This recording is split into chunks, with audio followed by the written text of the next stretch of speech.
Hermanos y amigos oyentes, es impresionante cómo el Señor estuvo obrando aquí en la tierra y cómo lo sigue haciendo hoy hasta nuestros días.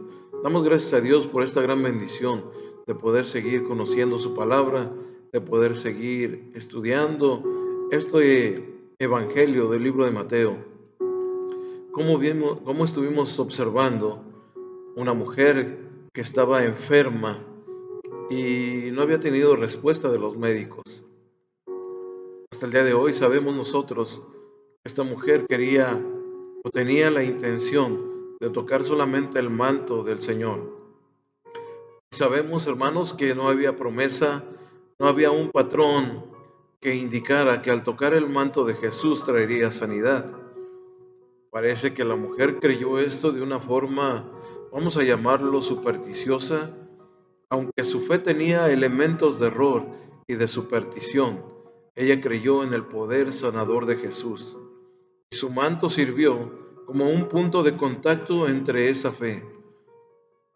Hay muchas cosas que podríamos encontrar mal con la fe de esta mujer. Sin embargo, su fe estaba puesta en Jesús. Y el objetivo de la fe, tenemos que saber nosotros qué es más importante. El objetivo de la fe es más importante que la calidad de la fe e incluso la cantidad de fe.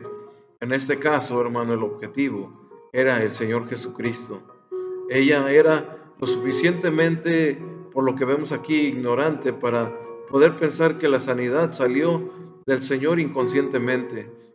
Sin embargo, no fue así, pues el maestro venía a eso. Él sabía que esta mujer que había tocado, porque hizo una expresión cuando esta mujer tocó el manto del maestro. Su fe vivió, la de esta mujer, la fe de esta mujer vivió para pesar la calidad del Señor Jesucristo.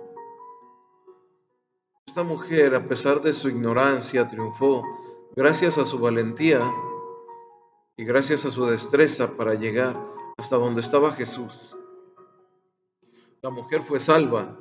Su fe, aunque imperfecta, fue suficientemente eh, buena para poder recibir lo que Jesús quería darle. Su enfermedad de 12 años se curó de inmediato al tocar el manto de Jesús. Jesús, hermano, volviendo la mirada hacia esta mujer, le dijo algo. La expresión del maestro fue: hija, tu fe te ha salvado. Esta mujer esperaba recibir algo de Jesús sin llamar la atención, pero esto no podía ser así, pues el Señor Jesucristo insistió en hacerlo público y lo hizo por estas buenas razones. Lo hizo para que ella supiera que fue sanada después de haber escuchado una declaración oficial de parte del Maestro. Lo hizo para que otros supieran que ella fue sanada porque su dolencia era de muchos años. También lo hizo para que ella supiera que fue su fe y no por un toque supersticioso al manto del Maestro. Lo hizo para que ella no pensara que había eh, robado bendición de Jesús y para que no sintiera que necesitaba esconderse de él. Es por eso que el Señor hace esa expresión. Lo hizo para que el principal de la sinagoga viera el poder de Jesús en acción y por lo tanto tuviera más fe por su hija enferma. Recordemos que iba camino hacia la casa de este hombre. Lo hizo para poder bendecir de una forma especial, dándole un título honorario, el cual nunca vemos en Jesús y muy pocas veces se le nombra este título que le da a esta mujer. El Señor Jesús la llama hija. Como en otros pasajes bíblicos no vemos esta expresión de parte del Maestro. Pero a esta mujer el Señor la llamó así. En Mateo capítulo 23, verso 26 dice: al entrar Jesús a la casa del principal, viendo a los que tocaban flautas y la gente que hacía alboroto, les dijo: apartaos, porque la niña no está muerta, sino duerme. Y se burlaban de él. Pero cuando la gente había sido echada afuera, entró y tomó de la mano a la niña, y ella se levantó. Y se difundió la fama de esto por toda aquella tierra.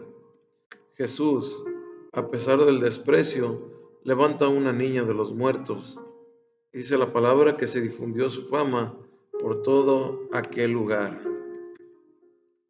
Hermanos, los que tocaban flautas y la gente que hacía alborotos, aquí la palabra del Señor lo dice alboroto, pero en realidad era gente que estaba llorando, que estaba gimiendo por la pérdida de la niña. Estos eran parte de los dolientes contratados, quienes, según la costumbre de aquel día, ofrecían una ostentación de vuelo por un precio. Ellos se dolían, pero porque se les pagaba, no por dolor sincero. Cuando nos damos cuenta que no era un dolor sincero, es porque rápidamente cambiaron su lloro, su gemido, por querer criticar a Jesús, querer dejar en ridículo al Maestro. Mostraron su falta de sinceridad a lo que estaban haciendo. Los dolientes profesionales en aquel tiempo eran contratados incluso por familias muy pobres. Especificamos que no eran menos de 2 personas tocando flautas y una mujer gimiendo. Era lo mínimo que tenía que contratar una persona que estaba de luto. Aún la gente más pobre ocupaba a mujeres llamadas plañideras para acompañar llorando en los entierros. Esto lo podemos encontrar en Jeremías, en el capítulo 9, versos 17 y 18. Dice la palabra del Señor: así dice Jehová de los ejércitos, considerad y llamad plañideras que vengan, buscad a las hábiles en su oficio, y dense prisa y levanten llanto por nosotros, y desháganse nuestros ojos en lágrimas, y nuestros párpados se destilen en aguas. Vemos aquí, hermano, cómo en aquel tiempo, en el tiempo de duelo, se contrataban a personas o mujeres específicamente para llorar en el tiempo del luto, en el tiempo del funeral. El duelo, como todo lo demás, hermano, se había reducido en un sistema. Ahora, hermano, tenía que haber por lo menos 2 flautas y una mujer en luto en el entierro de una esposa. Esto era lo obligatorio para el hombre que había quedado viudo, por más pobre que fuera. Por lo menos tenía que contratar 2 flautas y una mujer para que estuvieran en el duelo. Amados hermanos, esta gente que estaba ahí quisieron poner en ridículo al maestro. Ellos no se dolían en realidad por la pérdida de la niña, se dolían porque tenían un contrato de pago. Cuando la gente había sido echado fuera, hermanos, dice la palabra del Señor que entró el Señor Jesús y tomó la mano de la niña y ella se levantó. Jesús aguantó la burla de la multitud y resucitó a la niña. Él ciertamente no dejaría que las críticas o las burlas de la multitud se detuvieran, que esto detuviera la voluntad de Dios. Jesús no levantó a cada niño muerto que encontró en el camino, en su caminar, pero Jesús lo hizo aquí en un simple acto de misericordia, un simple acto de compasión hacia el Padre que estaba afligido. Además, Jesús debió haber despreciado la muerte, hermano, en todos esos sucesos donde ya la persona estaba muerta. Jesús debió de haber despreciado la muerte y la causa, hermano, de la muerte. Él disfrutó, hermano, la oportunidad de darle a la muerte una pequeña derrota en todos esos sucesos, como el de esta niña, como el de Lázaro y otros más que nombra la palabra del Señor. Él le mostró una pequeña derrota a la muerte antes de vencerla por completo en la cruz del Calvario, y dejar la tumba vacía. Esto es lo que hizo el Señor Jesús en ese funeral de esa pequeña. Él la levantó, la volvió a la vida y le mostró a la gente su poder como Hijo de Dios. En Mateo capítulo 9, verso 27 al 31. Ahora vamos a ver, hermano, lo que dice la Biblia acerca de dos hombres ciegos que reciben la vista. Dice la palabra de Dios: pasando Jesús de ahí, le siguieron dos ciegos, dando voces y diciendo: ten misericordia de nosotros, Hijo de David. Y llegando a la casa, vinieron a él los ciegos, y Jesús les dijo: ¿creéis que puedo hacer esto? Y ellos dijeron: sí, Señor. Entonces les tocó los ojos, diciendo: conforme a vuestra fe os sea hecho. Y los ojos de ellos fueron abiertos, y Jesús les encargó rigurosamente, diciendo: mirad que nadie lo sepa. Pero saliendo ellos divulgaron la fama de él por toda aquella tierra.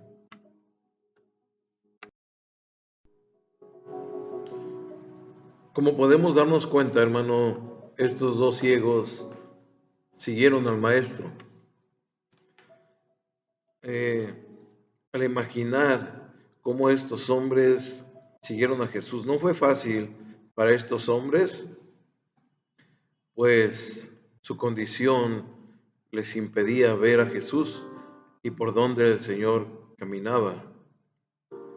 Pero estos hombres lo hicieron, lo siguieron. Tal vez tuvieron que preguntarle a otros a dónde iba Jesús, tuvieron que escuchar cada sonido que pudiera guiarlos. Aunque les gritaban y que le clamaban con alta voz, el Señor continuó su camino. Sin embargo, estaban determinados a seguirlo hasta donde fuera necesario. Aunque ellos iban gritando detrás del maestro, el Señor siguió caminando y estos hombres le siguieron hasta donde él llegó. La ceguera, hermano, como podemos darnos cuenta en la Biblia, era una enfermedad angustiosa. Existían varios ciegos, como lo nombra la palabra del Señor. Era algo muy común en Palestina, surgió en parte por el resplandor del sol oriental sobre ojos desprotegidos, por la arena de los desiertos. Todo esto, hermano, les causaba daño a las personas en los ojos. Y más que en aquel tiempo, pues no había protección para estas personas. Las personas que caminaban por el desierto, por lo regular, lo único que llevaban descubierto eran sus ojos. Estos hombres, hermano, que estaban ciegos, gritaban: ten misericordia de nosotros, Hijo de David. Los dos ciegos siguieron a Jesús y gritaron este reconocimiento público. Nosotros al leerlo nos parece algo normal que estos hombres pudieron haber gritado: Jesús, Hijo de David. Pero lo que estos hombres estaban haciendo, hermano, al gritarle al Señor: ten misericordia de nosotros, Hijo de David, estos hombres estaban reconociendo a Jesús como Mesías, porque Hijo de David era un título mesiánico, era algo que estaban esperando, hermano. Ese título estaba ahí, un título mesiánico, un título que era solamente para el Mesías.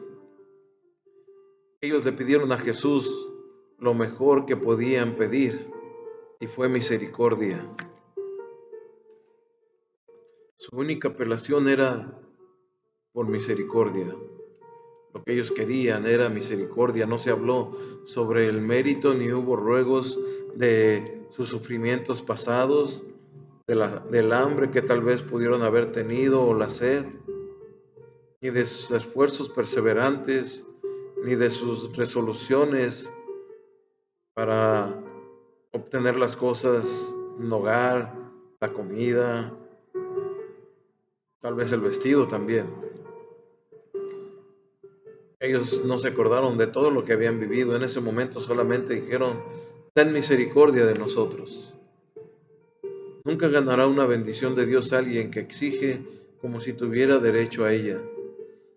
Hoy hay gente, hermano, en nuestros días que le exige al Señor en sus oraciones, y mucha gente que exige como si en realidad tuvieran ese derecho de hacerlo, o como si tuvieran el derecho de obtener las cosas que le exigen al Señor.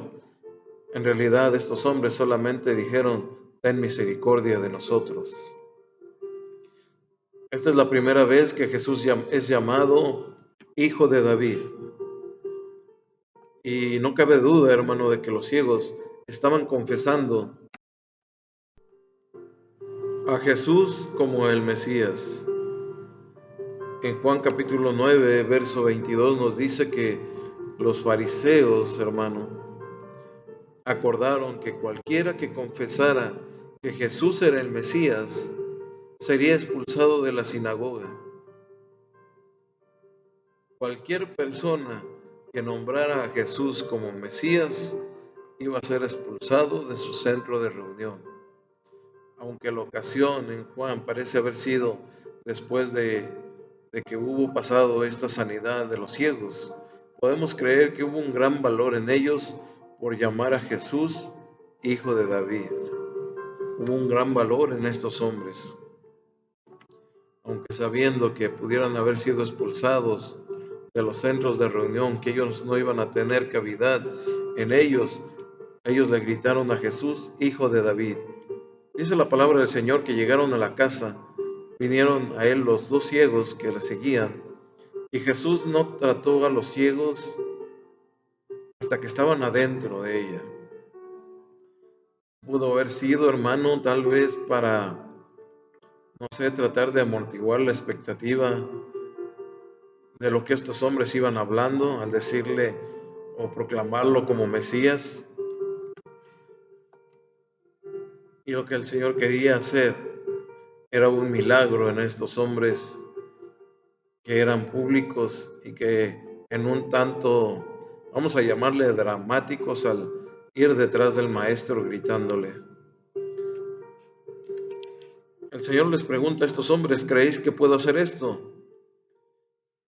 Y de nuevo, hermano, el Señor actúa sanando a los ciegos en respuesta a su fe. Hay veces, hermano, que la fe no garantiza la sanidad para cada individuo. Sin embargo, hay indudablemente multitudes que no son sanadas por falta de su fe. Él nos tocó, hermano, a cada uno de nosotros con su mano en muchas ocasiones en sanidad, como tocó a estos hombres. Y como el Señor tocó a estos hombres con su mano, ellos también debieron de haberle tocado con su fe. Así que, amados hermanos, nosotros podemos tocar al Señor con nuestra fe para que Él obre en sanidad en nosotros. Conforme a vuestra fe se ha hecho, le dijo el Señor a estos hombres. Aquí de nuevo Mateo, hermano, el escritor de Mateo, enfatizó la fe apropiada que los hombres deben de tener en Jesús, las bendiciones que vienen a los hombres por medio de esa fe. El leproso en Mateo capítulo 8, verso 1 al 4, mostró, hermano, la fe, porque él sabía absolutamente que Jesús podía sanar su lepra. El centurión también tuvo una fe tan grande que Jesús abiertamente alabó como una gran fe, la cual no había encontrado entre todo el pueblo de Israel. Los discípulos fallaron en fe cuando estaban en la tormenta en el mar de Galilea. La mujer con el flujo de sangre fue sanada por su fe. Hay muchas maneras, hermano. Dios dice lo mismo a hombres y mujeres hoy. Hay muchos que obtienen por fe y muchos que nunca reciben porque no se agarran, no tomamos las cosas con fe. La fe de estos dos ciegos es indigna. Tuvieron la fe para seguir a Jesús. Esto implica olvidar otros caminos, otras direcciones y decidir seguirlo. Tuvieron la fe para clamar, estando dispuestos a poner palabras en su deseo. Tuvieron la fe para hacer algo de ruido y no tener miedo a la vergüenza. Tuvieron la fe para identificar a Jesús como Hijo de David, reconociéndolo como Mesías. Tuvieron la fe para pedirle a Jesús misericordia, sabiendo que no merecían la sanidad. Tuvieron la fe para creer que Jesús podía sanarlos. Tuvieron la fe para decirle al Maestro: sí, Señor. Mirad que nadie lo sepa, a pesar de las advertencias de Jesús. No pudieron resistirle, hermano, el ir y contarle a otros, aunque el Señor les dijo que no lo hicieran. Aunque en esto que estos hombres hicieron, no admiramos su desobediencia bien intencionada, admiramos su entusiasmo por la obra de Dios, por ir y dar a conocer lo que el Señor había hecho en sus vidas. Esta era su única área de incredulidad. No tuvieron la fe para obedecer a Jesús como debieron. Cuando el Señor les dijo que nadie se enterara de lo que había acontecido, sin embargo, ellos fueron y comenzaron a compartir lo que el Señor había hecho en sus vidas.